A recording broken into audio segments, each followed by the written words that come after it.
Hi there, I'm Ryan, I'm from the audio team at Dambuster. This is Aaron, and we're going to be taking you through some of our Foley design process. And in this particular session, we're going to be concentrating on gore, so the nastier bits of the game, and they're the best sounding bits for us. Hi, I'm Matthew Lightbound. I'm the lead audio designer here at Dambuster. We kind of started from a base, which was that we knew overall the soundtrack should be empowering. Like, our player characters aren't trying to survive LA, they're kind of thriving in this zombie apocalypse and they're really enjoying it. And so the whole soundtrack needs to help emphasize that. So if you have that as a base, and then we started looking at each location having its own motif and feeling on a really extreme level. So when we looked at something like Bel Air, the immediate thing is it's the home of the rich and famous and of the movie and rock stars of the world. So we kind of go back to classic Hollywood feelings with like Bernard Herrmann and like big string sections and stuff like that. But that's then is combined with really in your face drum grooves and things like that, so kind of give that power when you're trying to beat up a thug or beat up a crusher. Hell yeah! Fighting music! I can jam to this. Zombies being the core of the whole experience, we wanted audio to fully support that, so we've built a completely interactive breathing system for both the zombies and the players.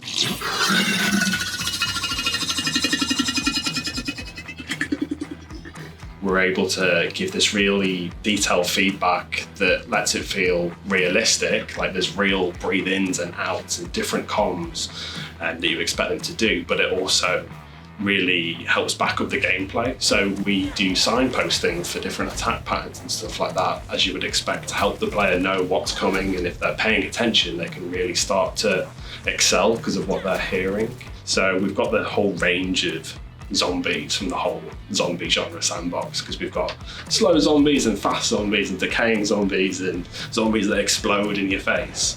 So all of them are really different. We have whole buckets of different kinds of gore that we're kind of mixing and matching. We don't just have gore as a concept and make it gory. We kind of look at the gore and go, what kind of gore is that? For the very gory internal organs, we might layer this up when a zombie's eating, or we might use it for gore effects if there's a decapitation or limbs fly off, or if we've got a particularly visual moment in which there's a cut scene or something in which something is being devoured. It's very versatile for, that sort of, those needs basically. So we found this was really, really good.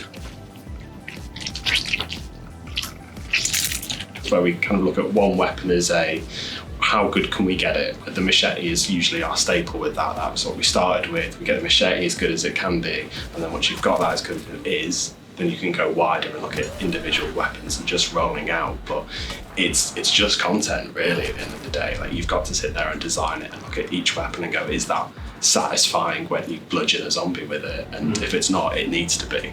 Okay, so this would be for any sort of stabby weapons that we might have, but also we do have a similar sort of almost like this bear claw weapon in the game. So I'm just going to roll through these sounds now, try not to stab myself. Okay, so roll in.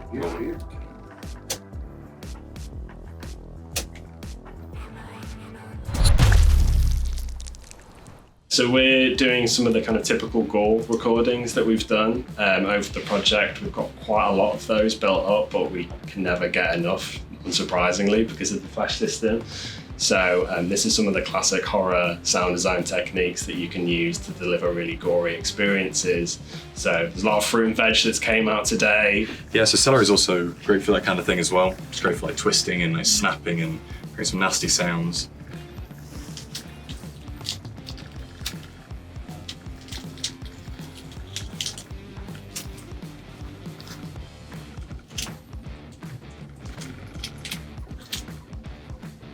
We at like runtime, we know that we've hit an enemy. We know that we've broken the arm. So then the breaking arm kind of comes in and goes, "Hey, I'm special." Everything else gets out of the way, and we kind of make room in the mix to do that.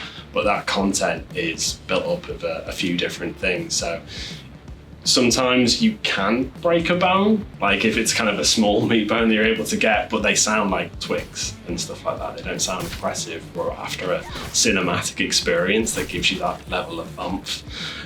So we'll typically take things like frozen celery or other kind of hard vegetables that you can then freeze and then snap, and you get that kind of real hard transient in. Or you can use walnuts as well. Walnuts are a big one. If you close record them, and then if you get some really serious distortion on them, they just sound incredibly aggressive with what they're doing, which is ends up really cool, and you get those really clear bone crunches. Yeah, this is also like really good for kind of like crunchy, crispy stuff. Very, very brittle sounding, which is great.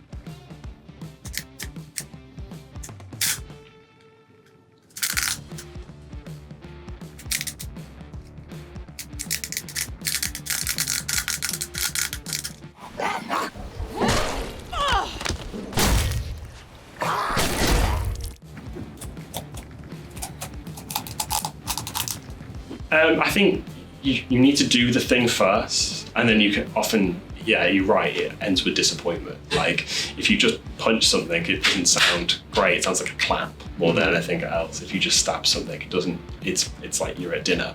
Like we hear that sound all the time. It's not big. So then you start to kind of deconstruct, okay, what does that sound mean to you emotionally? So you'll take something like a stab or even just the swing of a knife.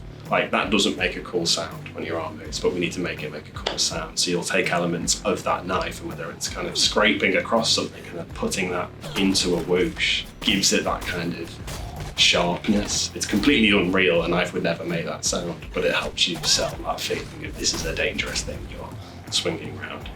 There's sounds that you know from libraries as well, where you experience watching a horror film and you listen to it, and then there's this big dramatic moment and someone has their head cut off and you're like, oh, I know that's 048 from Sound Libraries too. And it's like, okay, that takes you out quite a bit. But no, yeah, it's some of the funnest work you can do in sound design for sure, so we don't complain. But yeah, we do love our jobs, and this side of it is particularly cool because it's so physical, and you know, and if we can record sounds, then we will, you know, as often as we can.